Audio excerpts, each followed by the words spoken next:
Minnətdaram. Bəlkə daha bir sənətkarı səhnəyə dəvət edək. Buyurun, Bizim bir Hatəm adlı aşığımız var. Biraz gec başlayıb. Amma o da sənətkar ocağındandır, sənətkar yurdundandır. Aşıq Qəmbərin yaxın qohumudur. Özünə də həmişə Aşıq Qəmbər ustad bilib.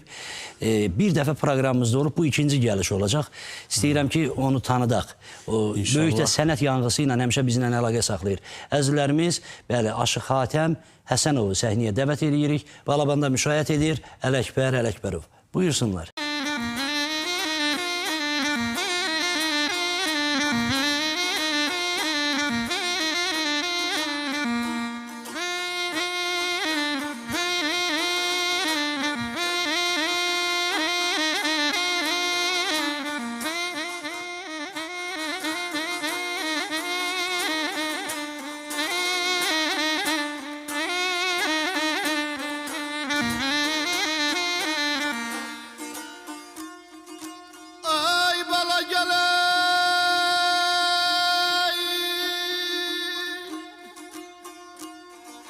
Abala buna qəmdi, mən çəkirəm.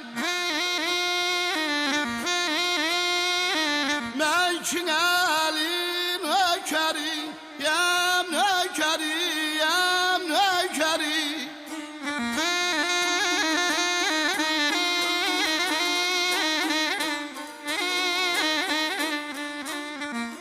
Abala yolda vardı, rəhmi kəyri.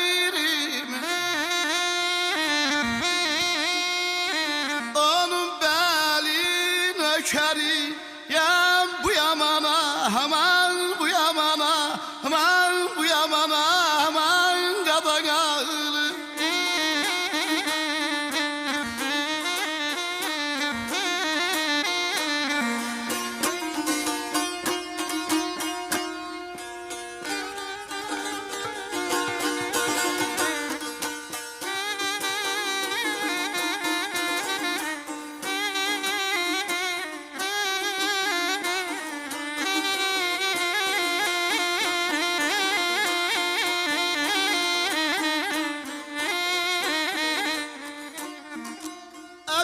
Halilim ardan qutayram.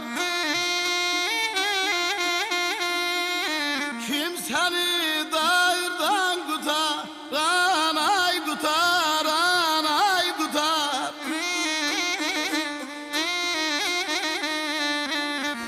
Dedim belə çağıran da uzaqlardan.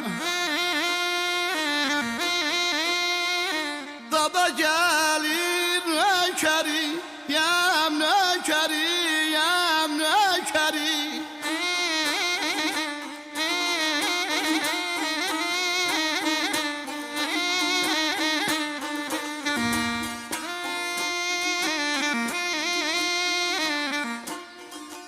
Abala şəmşir çayır, qıhlar caymi.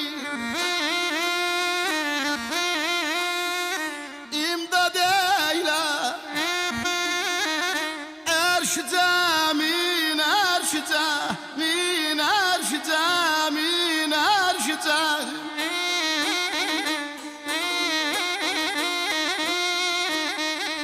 Abala bu bir bağfa ömrü kəymi. Bütün ilin nökəriyəm, laylala, haylala, haylala, hilala, haylala.